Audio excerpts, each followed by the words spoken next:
વિડીયોમાં તમે જે બે યુવકોને જોઈ રહ્યા છો તે બંને નરાધમો છે. આ બંને ભેગા મળીને સગીરાનું અપહરણ કર્યું અને 1 મહિના સુધી બંધ રૂમમાં ગોંધી રાખી. ઉપરાંત અવારનવાર દુષ્કર્મ પણ આચર્યું. પણ આ ચોંકાવનારી ઘટના છે અરવલ્લી જિલ્લાના મેઘરજની, જ્યાં 2 શખ્સો વિરુદ્ધ પોક્સો, એટ્રોસિટી અને દુષ્કર્મનો ગુનો નોંધાયો છે. નરાધમોએ લગ્નની લાલચ આપીને સગીરાને પીંખી નાખી. એટલું જ નહીં, પરિવારને જાનથી મારી નાખવાની ધમકી અને સામાજિક બહિષ્કાર કરવાની પણ ચીમકી આપી હતી. જોકે સમગ્ર ઘટના સામે આવતા પોલીસે આરોપીને ઘરેથી સગીરાને મુક્ત કરાવી હતી અને હાલ બંને આરોપીઓની ધરપકડ કરી કાયદેસરની કાર્યવાહી શરૂ કરી છે. આ ગુનાના જે આરોપીઓ છે મેહુલસિંહ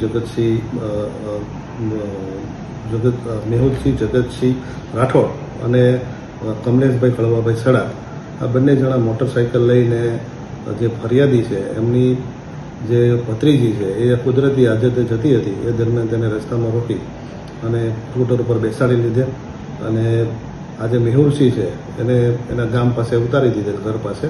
અને એમના જે કુટુંબી કાકા છે, જે આરોપી નંબર 2 છે કમલેશભાઈ કળવાભાઈ સડા, એ સગીર વયની દીકરીને લઈ અને અમદાવાદ ગયા. ત્યાં આગળ એને 4 દિવસ સુધી ગોંધી રાખેલ.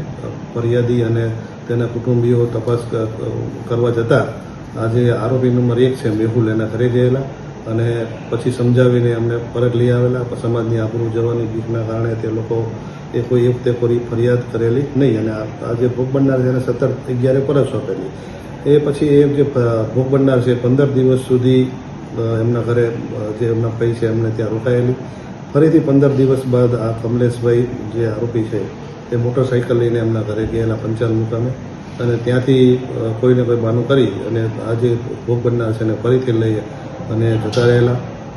અને 5 દિવસ સુધી એ જે મેહુલ છે જે આરોપી નંબર 1 ને સોંપેલી અને એના ઘરે અને જૂના ઘરમાં રાખતો હતો એ. અને એ વખતે એને એની સાથે મેહુલે શરીર સંબંધ બાંધેલા